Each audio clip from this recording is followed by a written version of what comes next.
Today in this lecture I will discuss about the basic formalism of quantum mechanics. In this course we will not address the philosophical issues here, rather we will discuss the most modern and practical aspects of quantum physics, starting from the basic mathematical tools to the advanced level quantum mechanics. Our aim here is to develop problem solving skills that will be useful for the students in their future research career. In quantum mechanics, the system is described by a quantum state psi.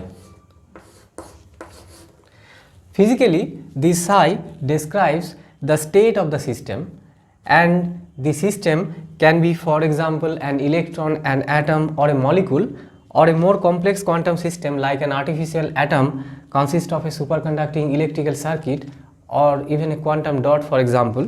And this quantum state psi actually contain all the measurement statistics of physical observables or physical quantities relevant to the system.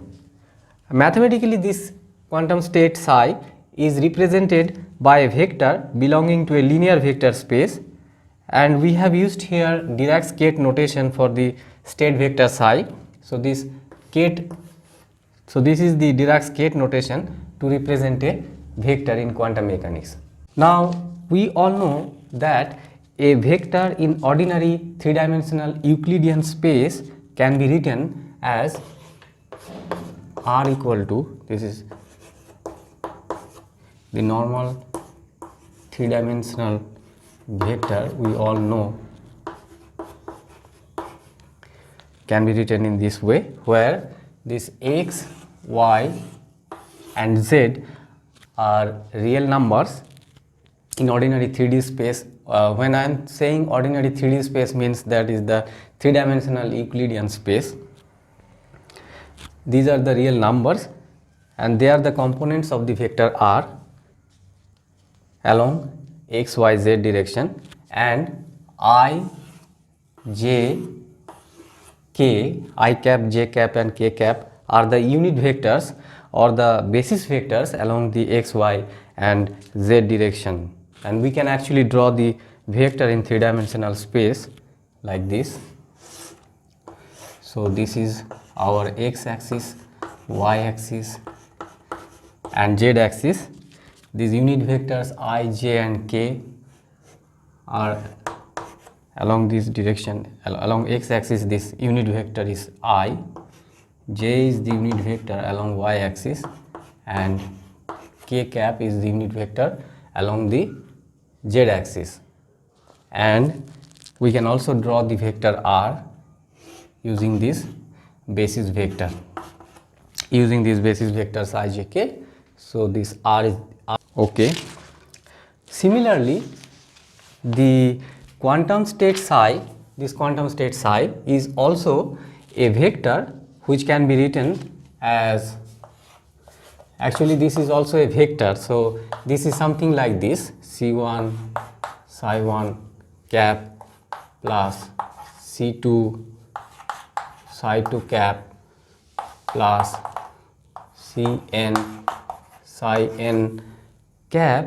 So this is also a vector, but we do not use these arrows and hats for this quantum state vector. Instead we use the Dirac's Kate notation in quantum mechanics. So we actually use the Dirac Kate notation for the state vector psi, which is actually written in this way, c1 psi 1 c2 psi 2 plus there are many more terms, cn in general psi n. So this is analogous to a real three-dimensional vector where c1 c2 and up to cn, these are now the components of this state vector psi, and this Kate psi 1, Kate psi 2 up to Kate psi n, these are the unit vectors or the basis vector similar to the unit vector I, j, I, j and k of the ordinary 3D space. Let me summarize what I have already told here. A real vector in ordinary three-dimensional space can be written in this way. Likewise, a quantum state vector psi can be written in this way. Now there are actually two major differences between this real vector and this quantum state vector. The first one is that this vector psi belongs to a complex linear vector space. It is a more general vector space where the components of this vector, this C1, C2 up to Cn, these components are in general complex numbers, and they are in general complex but can be real also in special cases. Also this unit vector, or better to say the basis vector, is psi1, psi2 in the quantum state vector case up to psi n. These basis vectors also belong to that complex linear vector space, and the complex linear vector space is also known as the Hilbert space. So this vector belong to a complex linear vector space is also called Hilbert space. And another major difference between this vector r and the state vector, quantum state vector psi, is that in ordinary 3D space we have maximum 3 orthogonal directions like I, j and k, because that is the real world we live in, and that is why we need at most 3 components x, y and z to represent the vector r, whereas the quantum state vector psi belongs to a more general vector space, as I said, a complex linear vector space where one can have more than 3 orthogonal basis vectors. So that's why I have written so many terms here, psi1, psi2, psi3 up to psi n, and the vector. That is why the vector can be a n-dimensional vector depending upon the available states in the quantum system. Next we talk about the matrix representation of the state vector psi.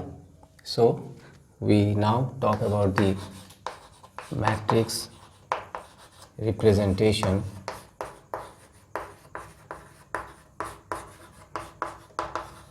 of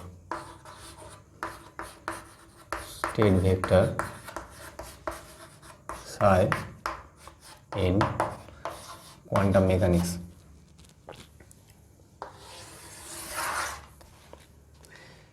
Promised in my introduction that we will start with the matrix formulation of quantum mechanics. So that is the way actually we will proceed. So this is the matrix representation of state vector psi in quantum mechanics. First we discuss the matrix representation of vectors, ordinary vectors in three-dimensional Euclidean space. As I already mentioned, that this in three-dimensional space we express this is x, y and z, the unit vectors I, j, k are the unit vector along the x and y and z axis, and the arbitrary vector r can be written like this. These unit vectors I, j and k, this I, j and k in ordinary 3D space, these basis vectors are of unit length or magnitudes. Also they are orthogonal to each other. So how do you express mathematically? So mathematically we express that using the dot product or scalar product of these basis vectors. So I dot I is equal to 1. Similarly j dot product is equal to 1, and k dot k equal to 1. So that is what and then they are also orthogonal to each other. I dot j equal to 0 equal to j dot I equal to j dot k equal to k dot j. So they this I, j, k, they are orthogonal to each other. So this is equal to k dot I equal to I dot k. So all of these dot products are 0 because they are orthogonal to each other. And the component of the vector r can also be obtained using the dot products like this. The components x equal to the dot product of the vector r with the basis vectors. This is equal to I dot r, y is equal to j dot r, and z equal to k dot r. In this way we can obtain these components of the vector.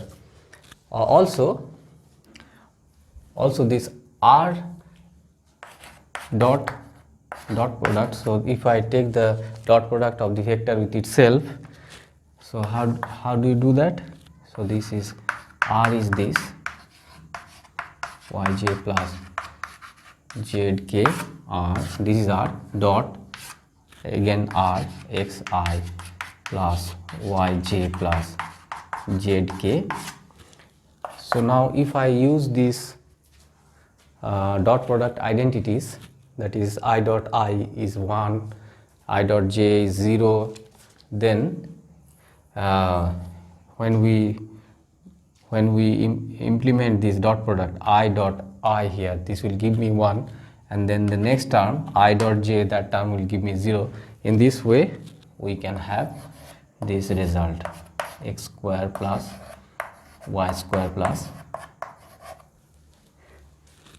z square. Now the next step is very crucial. Next we go to the matrix representation of these vectors, these unit vectors I, that is the basis vectors I, j, k. How can we actually express this basis vector using matrix? So that is the foundation of this matrix representation of these even the quantum state vector psi.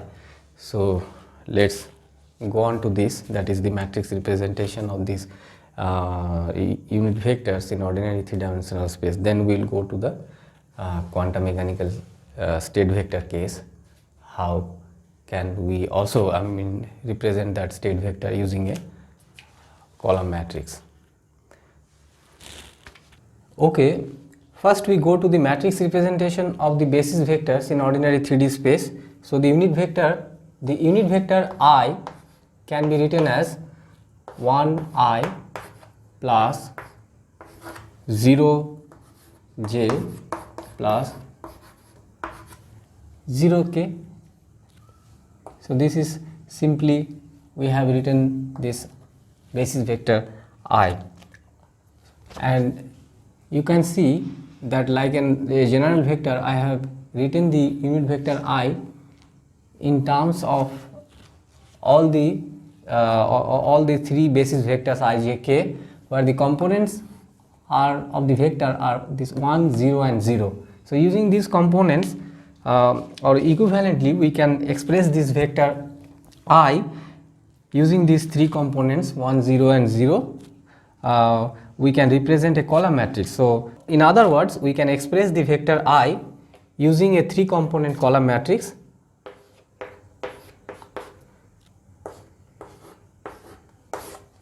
One, 0, 0. So this 1, 0, 0 are these components, this 1, 0 and 0. So we can represent now this vector in using a column matrix. So this is a column matrix, or we also call it a column vector.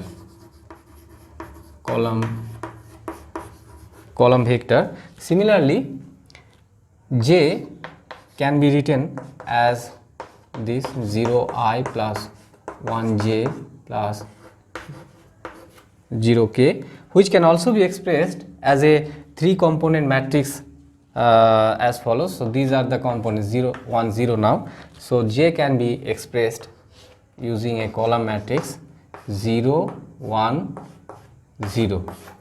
So this is again a column matrix and also called the column vector, and k can also be written as 0i plus 0j plus 1k, and it can be expressed as a 3-component matrix. So k can be expressed as a 3-component matrix 0 0 1.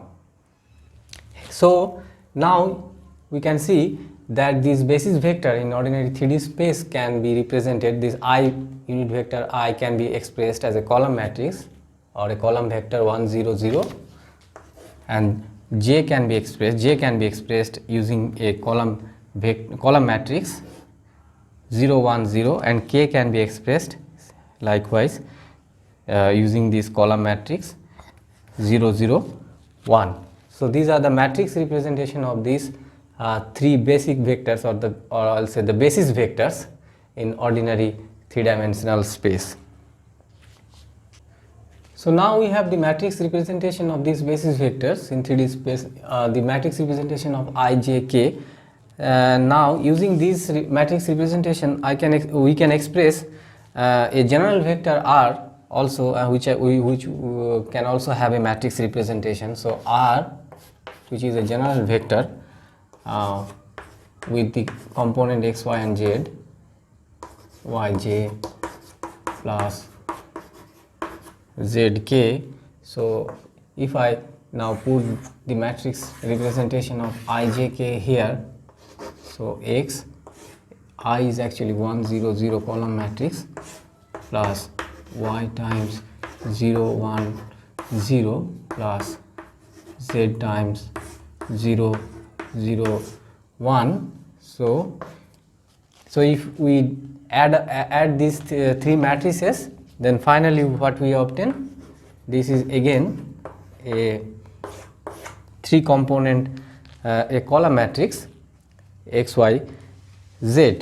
So this matrix this can also be written as we have already mentioned, that this can be written as using the dot product of the basis vector with this vector r. So these are actually, this x is the component of the vector along x direction, so that is the projection of the vector along the x axis.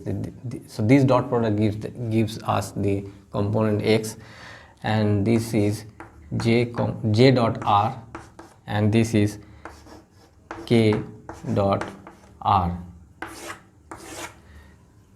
So these general vector are in ordinary 3D space can have a matrix representation, a column matrix actually, which has these 3 component x, y, z this way. Now the question is, using this matrix representation of these vectors I, j, k and r, how to realize the scalar products or the dot products identities which I have mentioned earlier, that is I dot I equal to 1, j dot j equal to 1, they are of unit magnitude, k dot k equal to 1, and they are also orthogonal to each other.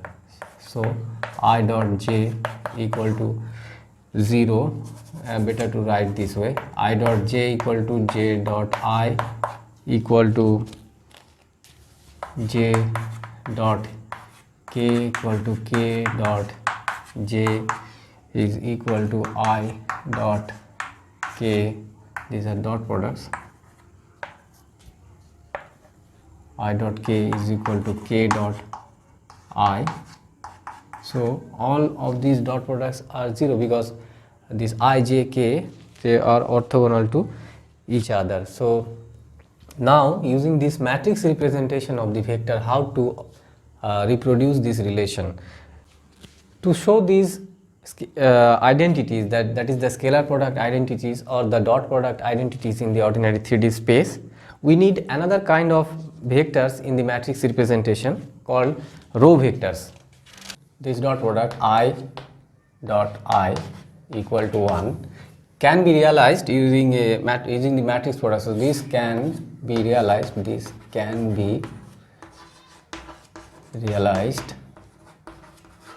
using the matrix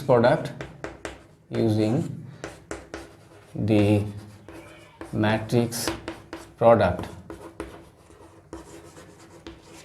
matrix product 1 0 0 and 1 0 0.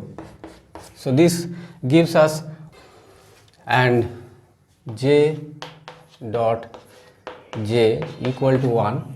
This can be realized using the matrix product 0 1 0 and 0 1 0.